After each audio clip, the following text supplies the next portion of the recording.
Hello മക്കളെ, എല്ലാവർക്കും നമസ്കാരം. പുതിയൊരു വീഡിയോയിലേക്ക് എല്ലാവർക്കും സ്വാഗതം. അപ്പൊ ഇന്ന് 9ാം ക്ലാസ്സിലെ ഒന്നാമത്തെ അധ്യായമായ പേഴ്സ് ഓഫ് ഇക്വേഷൻ അല്ലെങ്കിൽ സമവാക്യ ജോഡികൾ എന്ന പാഠഭാഗത്തിലെ 14ാമത്തെ പേജിലെ ഒന്നാമത്തെയും രണ്ടാമത്തെയും ചോദ്യങ്ങളുടെ ഉത്തരമാണ് ഞാൻ ഇവിടെ വിശദീകരിക്കുന്നത്. അപ്പൊ എല്ലാവരും ശ്രദ്ധിക്കുക. ചോദ്യം: the price of 4 pens and 3 pencils is 66 rupees and the price of 7 pens and 3 pencils is 111 rupees. What is the price of a pen and the price of a pencil? ഇതാണ് ചോദ്യം അല്ലെ. അതിന്റെ മലയാളം ടെക്സ്റ്റ് ബുക്കിൽ ഇങ്ങനെയാണ്: 4 പേനയ്ക്കും 3 പെൻസിലിനും കൂടി 66 രൂപയാണ്. 7 പേനയ്ക്കും 3 പെൻസിലിനും കൂടി 111 രൂപയാണ്. എങ്കിൽ ഒരു പേനയുടെ വില എന്ത്, പെൻസിലിന്റെ വില എന്ത്? ഇതാണ് ചോദ്യം. അപ്പൊ ഇങ്ങനൊരു ചോദ്യം കിട്ടിക്കഴിഞ്ഞാല് നമ്മൾ എന്ത് വേണം? ചോദ്യം നന്നായി വായിക്കുക. അതിന്റെ അവസാനം എന്താണ് കണ്ടുപിടിക്കേണ്ടതെന്ന് നോക്കുക. ഇവിടെ പെൻസിലിന്റെ വിലയും പേനയുടെ വിലയാണ് നമുക്ക് കണ്ടുപിടിക്കേണ്ടത്. അതിനുശേഷം ആ ലാസ്റ്റ് എന്താണോ കണ്ടുപിടിക്കേണ്ടത് അവിടെ നിന്നാണ് നമ്മുടെ ഉത്തരം സ്റ്റാർട്ട് ചെയ്യേണ്ടത് അല്ലെ. നമ്മുടെ ഉത്തരത്തിന്റെ ആദ്യത്തെ സ്റ്റെപ്പ് അതായിരിക്കണം. ഇവിടെ നമുക്ക് ഈ തന്നിരിക്കുന്ന വസ്തുതകൾ ഉപയോഗിച്ചുകൊണ്ട് 2 സമവാക്യങ്ങൾ രൂപീകരിക്കണം. ആ സമവാക്യങ്ങൾ നിർദ്ധാരണം ചെയ്തുകൊണ്ട് ഇവിടെ പറഞ്ഞിരിക്കുന്ന പേനയുടെ വിലയും പെൻസിലിന്റെ വിലയും കണ്ടുപിടിക്കാൻ വേണ്ടി പറ്റും അല്ലെ. അപ്പൊ ആദ്യം എന്തെടുക്കാം? നമുക്ക് ഒരു പേനയുടെ വില സമയം എക്സ് എന്ന് എടുക്കാം. Price of a pen equal to x, price of a pencil equal to y. ഒരു പെൻസിലിന്റെ വില സമം വൈ എന്നെടുക്കാം. അപ്പൊ ശ്രദ്ധിക്കുക എല്ലാവരും. Price of a pen equal to x. ഒരു പേനയുടെ മലയാളത്തിൽ price of a pen equal to x. ഒരു പേനയുടെ മലയാളത്തിൽ വീണ്ടും എഴുതുന്നില്ല, അത് നിങ്ങൾക്ക് എഴുതാൻ അറിയും. ഒരു പേനയുടെ വില സമം എക്സ്. താഴെ price of a pencil equal to y. അപ്പൊ ഇത് അറിയാത്ത 2 കാര്യങ്ങളും നമ്മൾ സാധാരണ ചെയ്യാറുള്ളത് പോലെ എക്സ് എന്നും വൈ എന്നും എടുക്കുന്നു. എക്സ് വൈ എന്ന് തന്നെ എടുക്കണമെന്നില്ല, ഇംഗ്ലീഷ് അക്ഷരമാലയിൽ ഏത് അക്ഷരങ്ങളും ഉപയോഗിക്കാം. അപ്പൊ നമ്മുടെ ടെക്സ്റ്റ് ബുക്കിലെല്ലാം കൂടുതലായി എക്സ് വൈ എന്നാണ് ഉപയോഗിച്ച് കാണുന്നില്ലേ. അപ്പൊ നമുക്കും അത് തന്നെ ഉപയോഗിക്കാം. ഓക്കെ. ഇനി ഒന്നാമത്തെ സെന്റൻസ് വായിച്ചുകൊണ്ട് ഒന്നാമത്തെ ഇക്വേഷൻ രൂപീകരിക്കണം നമുക്ക്. ഒന്നാമത്തെ സെന്റൻസ് എന്തായിരുന്നു? 4 പേനയുടെയും 3 പെൻസിലിന്റെയും വില രണ്ടും കൂടെ 66 രൂപയാണ് അല്ലെ. അപ്പൊ ഒരു പേനയ്ക്ക് എക്സ് രൂപയാണെങ്കിൽ 4 പേനയ്ക്ക് എത്രയായി? 4 × എക്സ്, 4x അല്ലെ. പിന്നെ അതേപോലെ ഒരു പെൻസിലിന്റെ വില വൈ ആണെങ്കിൽ 3 പെൻസിലിന്റെ വില എത്ര? 3y. അപ്പൊ അത് രണ്ടും കൂടെ ആകെ എന്നുള്ളത് എങ്ങനെ എഴുതേണ്ടത്? 4x + 3y അല്ലെ. അത് എത്ര രൂപയാണെന്ന് പറയുന്നുണ്ട്, 66 രൂപയാണ്. പക്ഷെ ഓരോന്നിൻ്റെത് അറിയില്ല എന്നേ ഉള്ളൂ. രണ്ടും കൂടെ 66 ആണ്. അപ്പൊ നമുക്ക് ഒന്നാമത്തെ ഇക്വേഷൻ എഴുതാലോ. 4 പേനയുടെ വില 4x, 4x. പിന്നെ 3 പെൻസിലിന്റെ വില 3y. 4x + 3y equal to രണ്ടും കൂടെ 66 ആണ് അല്ലെ. Equal to 66. ഇക്വേഷൻ 1 എഴുതാം. ഓക്കെ. ഇനി രണ്ടാമത്തെ കണ്ടീഷൻ എന്താണ്? സെന്റൻസ് എന്താണ്? 7 പെന്ന്, 7 പേനയുടെയും 3 പെൻസിലിന്റെയും വില അല്ലെ. ഇതേപോലെ 4 പേനയ്ക്ക് 4x എന്ന് എഴുതിയത് പോലെ 7 പേനയ്ക്ക് നമ്മൾ എന്താ എഴുതാം? 7x അല്ലെങ്കിൽ 7x എന്ന് എഴുതാം. 7x. പെൻസില് 3 തന്നെ ആയിരുന്നു അല്ലെ. അപ്പൊ 3y. 7x + 3y equal to 111. Equation 2 എന്ന് എഴുതാം. കറക്റ്റ് അല്ലേ? അപ്പൊ ഇനി നമുക്ക് ഈ 2 ഇക്വേഷൻ സോൾവ് ചെയ്തുകൊണ്ട് എക്സിന്റെയും വൈയുടെയും വില കണ്ടുപിടിക്കണം. അപ്പോഴ് പേനയുടെയും പെൻസിലിന്റെയും വിലയാവും. ഇനി ഇത് സോൾവ് ചെയ്യാൻ നിങ്ങൾ സാധാരണ ഇതുപോലുള്ള ക്വസ്റ്റ്യൻ കിട്ടിക്കഴിഞ്ഞാൽ ഇക്വേഷൻ ഒന്ന് നോക്കിയിട്ട് ഇതിന്റെ രണ്ടിന്റെയും കോഎഫിഷ്യൻസ് അല്ലെങ്കിൽ മലയാളത്തിൽ പറഞ്ഞാൽ ഗുണകങ്ങൾ ഏതിന്റെങ്കിലും ഒരുപോലെ ഉണ്ടോ എന്ന് നോക്കുക ആദ്യം.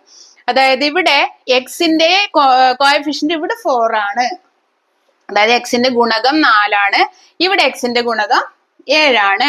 ഇവിടെ വൈയുടേത് രണ്ടും സെയിം ആണ്. ഇതുപോലെ ആയി വരുവാണ് വേണ്ടത്, നമുക്ക് ഒരേപോലെ വരണം ഇവിടെ. അതുകൊണ്ട് നമുക്ക് ഈസി ആയി ചെയ്യാൻ വേണ്ടിയിട്ട്.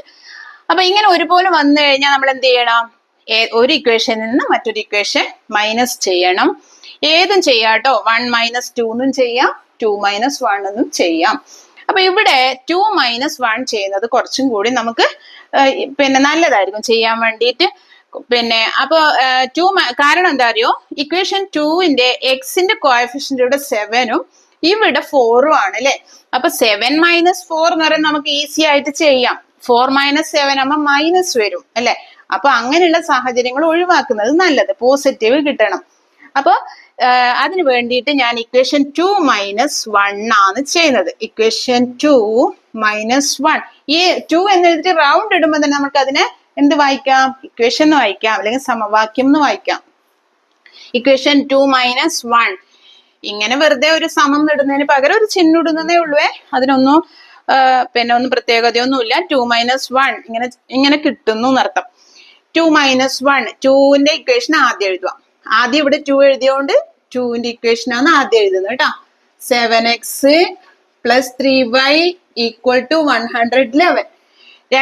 ഒന്നാമത്തെ ഇക്വേഷൻ ഇതിന്റെ തൊട്ട് താഴെ 4x + 3y = 66 എന്ന് എഴുതാം. ഇങ്ങനെ നമ്മൾ സാധാരണ മൈനസ് ചെയ്യാൻ വേണ്ടിയിട്ട് ഇങ്ങനെയല്ലേ എഴുതുക, തൊട്ട് താഴെ എഴുതി ഇങ്ങനെ ചെയ്യും. അതുപോലെ ഇത് മൈനസ് ചെയ്യാം. 7x ന്ന് 4x മൈനസ് ചെയ്താൽ 3x എന്ന് കിട്ടും. 3y ന്ന് 3y മൈനസ് ചെയ്താൽ 0 ആണ് അല്ലെ. രണ്ടും ഒരുപോലെ അല്ലേ, 0 ആണ്, അതുകൊണ്ട് അത് എഴുതണ്ട. 111 66 മൈനസ് ചെയ്താൽ 45 എന്ന് കിട്ടും. അപ്പൊ നമുക്ക് എന്ത് കിട്ടി? 3x = 45 എന്ന് മാത്രം കിട്ടി.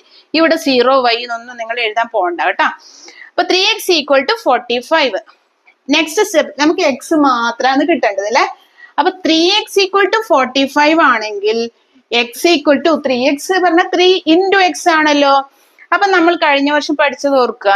3x = 45 ആണെങ്കിൽ x = എന്നുള്ളതിനെ ഈക്വൽ സൈനിന്റെ അപ്പുറത്തേക്ക് മാറ്റും, എന്താവുക?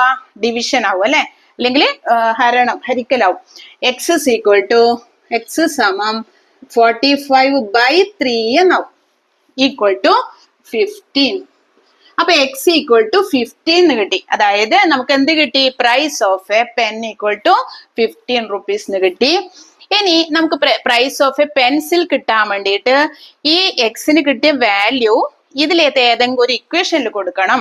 അപ്പൊ നെക്സ്റ്റ് സ്റ്റെപ്പിൽ നിങ്ങൾ എഴുതേണ്ടത് പുട്ട് x = 15 ഇൻ ഇക്വേഷൻ 1 എന്ന് എഴുതാം. മലയാളത്തിലാണെങ്കിൽ x = 15 എന്നത് ഇക്വേഷൻ 1 കൊടുക്കുക, ഇക്വേഷൻ 1 കൊടുത്താൽ എന്ന് എഴുതിയാൽ മതി. മലയാളത്തിൽ 4x + 3y = 66 ആയിരുന്നു ഇക്വേഷൻ 1 അല്ലെ. അപ്പൊ ഇവിടെ എക്സിന് പകരം 15 എന്ന് കൊടുക്കാം. അപ്പൊ 4 × എക്സിന്റെ സ്ഥാനത്ത് 15 പ്ലസ് ബാക്കി ഒന്നും മാറ്റമില്ല = 66 എന്ന് കൊടുക്കാം. ഇനി ഇത് ഇൻഡു ചെയ്യാം. 4 × 15 എത്ര? 60 അല്ലേ കിട്ടുക. അപ്പൊ 60 + 3y = 66 എന്ന് കിട്ടും. അപ്പോൾ നമുക്കിവിടെ വൈയുടെ വിലയാണ് കണ്ടുപിടിക്കേണ്ടത്.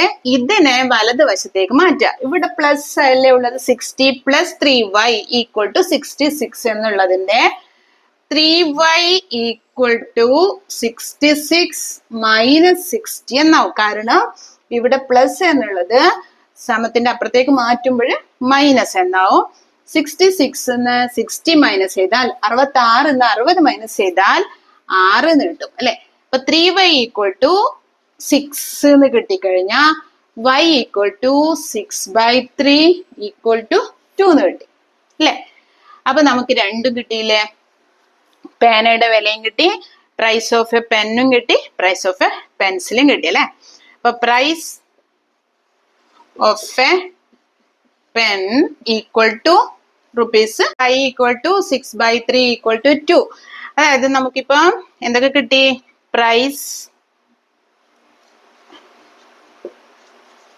Of a pen equal to 15 rupees എന്നും price of a pencil equal to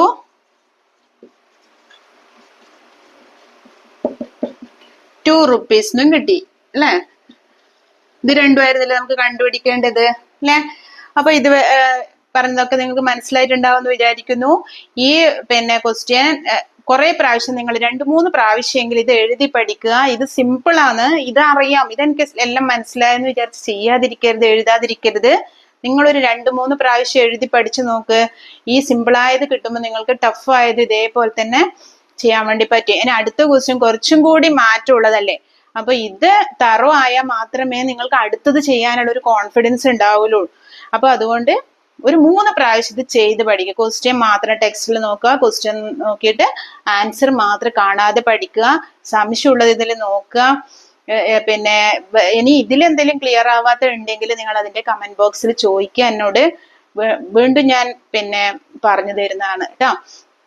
അപ്പൊ എന്താണ്, ഇത് മുഴുവൻ മനസ്സിലായിട്ടുണ്ടാവും എന്ന് വിചാരിക്കുന്നു. ഇന്നത്തെ ക്ലാസ് ഓക്കെ അല്ലേ നിങ്ങൾക്ക്? അപ്പൊ ഇന്ന് ഇനി നമുക്ക് അടുത്ത ക്ലാസ്സിൽ കാണാം.